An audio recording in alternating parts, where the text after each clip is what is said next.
Let's mic news at 5। केंद्रीय गृह मंत्री अमित शाह ने असम के दुधनोई में जनसभा को संबोधित करते हुए कहा कि इंडियन नेशनल कांग्रेस ने असम को घुसपैठियों का अड्डा बना दिया है। अगर कांग्रेस दोबारा सत्ता में आई तो घुसपैठ की समस्या और बढ़ेगी, जिसका असर जनजातीय समाज पर भी पड़ेगा। गृह मंत्री ने जनता से अपील करते हुए कहा कि वे तीसरी बार भाजपा की सरकार बनाएं। उन्होंने दावा किया कि घुसपैठियों की पहचान कर ली गई है और अगर 5 साल का समय मिला तो भाजपा सरकार उन्हें चुन चुनकर बाहर निकालने का काम करेगी। से बोलो, चाहते हैं क्या कांग्रेस पार्टी रोक सकती है? आप फिर से एक बार, तीसरी बार भारतीय जनता पार्टी का सरकार बनाइए। अगली बार मैं आऊंगा तब चुन चुन कर घुसपैठियों को वापिस भेजने का काम ये भारतीय जनता पार्टी की सरकार करेगी। हमने 2 बार सरकार बनाई, सारे घुसपैठिए चिन्हित कर रखे हैं। समय थोड़ा कम हो गया, 5 साल दे दो, चिन्हित किए हुए घुसपैठिए को चुन चुन कर हम निकाल देंगे, चुन चुन कर। आम आदमी पार्टी से राज्यसभा के उपनेता पद से हटाए जाने के बाद सांसद राघव चड्ढा ने पहली प्रतिक्रिया देते हुए कहा कि उन्हें खामोश कराने की कोशिश की गई, लेकिन वे हारे नहीं हैं और आम जनता के मुद्दे उठाते रहेंगे। उन्होंने सवाल किया कि जनता के मुद्दे उठाने से आम आदमी पार्टी को क्या नुकसान हुआ और चेतावनी दी कि उनकी खामोशी को हार नहीं समझा जाए।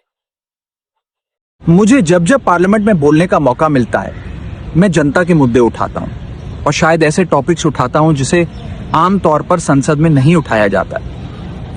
लेकिन क्या जनता के मुद्दे उठाना, पब्लिक इश्यूज पे बात करना कोई अपराध है? क्या मैंने कोई गुनाह कर दिया, कोई गलती कर दी? Have I done something wrong? ये सवाल आज मैं इसलिए पूछ रहा हूं क्योंकि आम आदमी पार्टी ने राज्यसभा सेक्रेटेरिएट को ये कहा है कि राघव चड्ढा के पार्लियामेंट में बोलने पर रोक लगा दी जाए। जी हां, आम आदमी पार्टी ने पार्लियामेंट को ये सूचित किया है कि राघव चड्ढा को पार्लियामेंट में बोलने का मौका ना दी। दिल्ली विधानसभा में विपक्ष की नेता आतिशी ने राज्यसभा में राघव चड्ढा को उपनेता पद से हटाए जाने पर कहा कि देश इस समय संकट के दौर से गुजर रहा है, जहां लोकतंत्र और संविधान पर हमले हो रहे हैं।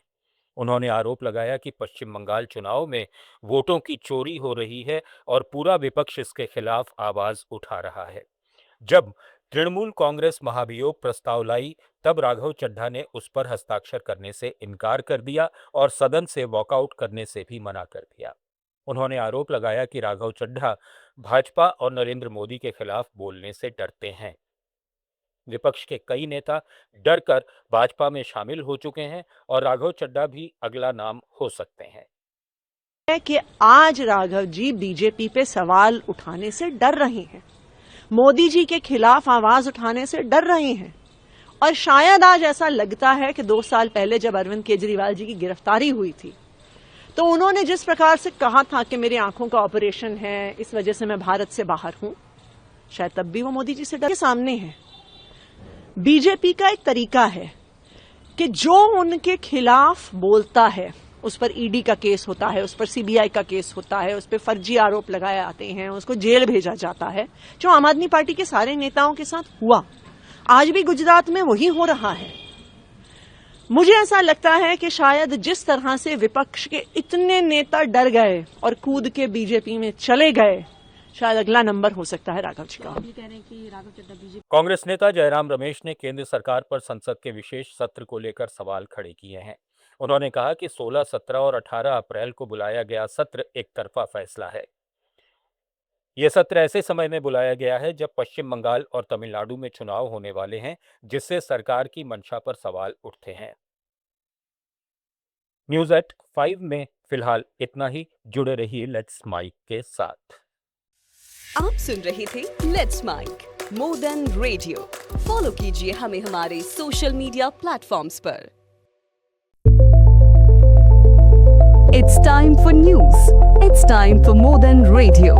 Presenting the first radio news app, Let's Mic. Let's Mic.